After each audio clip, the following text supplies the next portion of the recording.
Outsource कर्मचारियों को लेकर एक बहुत ही अहम बैठक हुई है, बहुत बड़ी बैठक हुई है। ये तस्वीरें आप स्क्रीन पर देख सकते हैं। ये बहुत ही अच्छी बैठक भारतीय मजदूर संघ के नेतृत्व में हुई है। आउटसोर्स कर्मचारियों के बारे में बहुत सी मांगें इसमें रखी गई हैं। क्या कुछ मांगे हैं, हम इस वीडियो में विस्तार से जानने वाले हैं। यदि चैनल पर नए हैं, चैनल को सब्सक्राइब कर लीजिए, बेल आइकन को प्रेस कर दीजिए। फेसबुक पेज पे नए हैं तो उसे फॉलो कर लीजिए, क्योंकि तमाम वीडियोस होते हैं, तमाम आदेश होते हैं, तमाम लेटर होते हैं, सभी हम फेसबुक पेज पर डाल देते हैं। इसका जो है लेटर भी आपको मिल जाएगा। भारतीय मजदूर संघ की एक बहुत बड़ी बैठक जो है प्रमुख सचिव यानी ऊर्जा विभाग के प्रमुख सचिव से हुई है। तो क्या है पूरी बैठक, हम आपको बता देते हैं। ऊर्जा विभाग के श्रमिकों की समस्याओं पर हुई अहम बैठक, समाधान का मिला आश्वासन। यानी जो भी समस्याएं हैं, जो भी मांगे यहाँ पर रखी गई थी भारतीय मजदूर संघ की तरफ से, उन समस्याओं का समाधान का यहाँ पर आश्वासन दिया गया है। लेटर हम आपको दिखा देते हैं स्क्रीन पर। ये कुछ तस्वीरें आप पहले देख लीजिए। ये तस्वीरें हैं जो भारतीय मजदूर संघ का मांग पत्र था, कुलदीप सिंह गुर्जर के द्वारा ये पत्र दिया गया है। ये जो पत्र है आप स्क्रीन पर देख सकते हैं। ये रहा भारतीय मजदूर संघ का पत्र। ये पत्र जो है 6/11/2025 को यहाँ पर दिया गया। किसके द्वारा दोस्तों? भारतीय मजदूर संघ के द्वारा। प्रति माननीय अपर मुख्य सचिव ऊर्जा विभाग, मध्य प्रदेश शासन, वल्लभ भवन, भोपाल। तो वैसे आप देख सकते हैं कि भारतीय मजदूर संघ से संबंधित संगठनों की प्रमुख मांगों के निराकरण बाबत, यानी जो भारतीय मजदूर संघ से संगठन है, यानी जो संगठन जो निराकरण चाहते हैं, उनके संबंध में ये पत्र है। यानी यहाँ पर पॉइंट्स में जो है मांगे दी गई हैं। ये जो पॉइंट्स हैं, पहला पॉइंट, दूसरा, तीसरा, है ना, और चौथा, पाँचवा, छठवां। तो यहाँ पर छठवें पॉइंट से आउटसोर्स कर्मचारियों की यहाँ पर मांगें शुरुआत की गई हैं। तो जो छठवें पॉइंट से मांगे हैं वही मांगे हम आपको बताएंगे। और जो ऊपर की मांगे हैं वो जो नियमित कर्मचारी या चतुर्थ श्रेणी या तृतीय श्रेणी के परिचालक, लाइनमैन वगैरह हैं, उनके लिए यहाँ पर दी गई हैं। तो पहली मांग जो है मैं आपको बता दूं, ये देखिएगा, पहली मांग है। इसके बाद विद्युत कंपनियों में आउटसोर्स कर्मचारियों को आयु सीमा के आधार पर कार्य मुक्त न किए जाए। यानी जो यहाँ पर आयु सीमा का प्रावधान है कि 35 साल में ही इन कर्मचारियों को नौकरी से निकाल दिया जाता था। तो पहली मांग तो यही है कि इन कर्मचारियों को 60 वर्ष तक जो है नौकरी पर रखा जाए। ये पहली मांग है दोस्तों, है ना। यहाँ पर स्पष्ट लिखा हुआ है, आप देख सकते हैं। तथा विद्युत कंपनियों में इनकी न्यूनतम सेवा 60 वर्ष निर्धारित की जाए।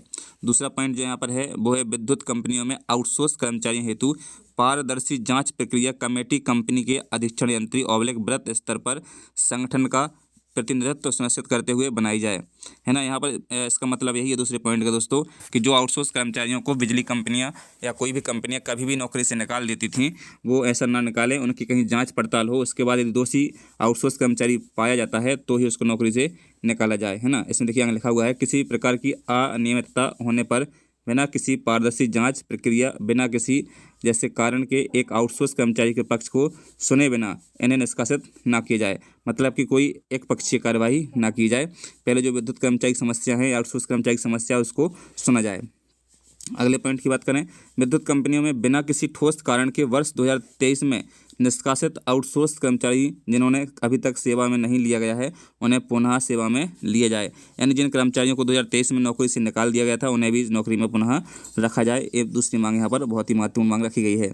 अगले पॉइंट की बात करें नंबर 4 की, तो ऊर्जा विभाग द्वारा वर्ष 2023 में विद्युत वितरण कंपनियों में आउटसोर्स कर्मचारी हेतु 1000 रुपये जोखिम भत्ता दिए जाने के आदेश दिनांक 28/4/23 का पालन सभी विद्युत कंपनियों में करते हुए उपकेंद्र एवं उच्च दाब, निम्न दाब लाइनों का संचालन एवं संसाधन कर रहे समस्त आउटसोर्स कर्मचारियों को भी रुपये 1000 का जोखिम भत्ता दिया जाए।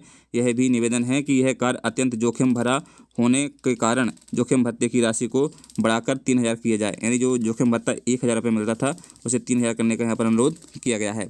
अगले पॉइंट की जो मांग है, अनुभव के आधार पर ITI उत्तीर्ण आउटसोर्स कर्मचारियों को कुशल से उच्च कुशल श्रेणी एवं तार मिस्त्री का प्रमाण पत्र धारक आउटसोर्स कर्मचारियों को अर्ध कुशल से कुशल श्रेणी में अपग्रेड किया जाए। साथ ही अनुभव के आधार पर अकुशल आउटसोर्स कर्मचारी को भी अर्ध कुशल श्रेणी में अपग्रेड किया जाए। यानी जो श्रेणियाँ होती हैं उनमें इन कर्मचारियों को प्रमोट किया जाए। ट्रांसमिशन कंपनियों में कार्यरत कंप्यूटर ऑपरेटर यानी आउटसोर्स कर्मचारियों को उच्च कुशल श्रेणी में रखा गया है। उसी प्रकार यह व्यवस्था समस्त कंपनियों में लागू की जाए। यानी कंप्यूटर ऑपरेटर या डाटा एंट्री ऑपरेटर को उच्च कुशल में रखा जाए। तो अगला जो पॉइंट है दोस्तों, विद्युत कंपनियों के अत्यंत जोखिम भरे कार्य को देखते हुए आउटसोर्स कर्मचारियों की दुर्घटना के दौरान यदि मृत्यु होने पर बीमा 4.5 लाख रुपए से बढ़ाकर 20 लाख तक किए जाए। यानी 4.5 लाख रुपए जो मिलता है वो 20 लाख किया जाए, ये मांग रखी गई है। पूर्व क्षेत्र कंपनी के पत्र दिनांक 5/10/23 की भांति समस्त विद्युत कंपनियों में आउटसोर्स कर्मचारियों हेतु राष्ट्रीय अवकाश एवं उत्सव अवकाश पर कार्य करने पर अतिरिक्त पारिश्रमिक का भुगतान किया जाए।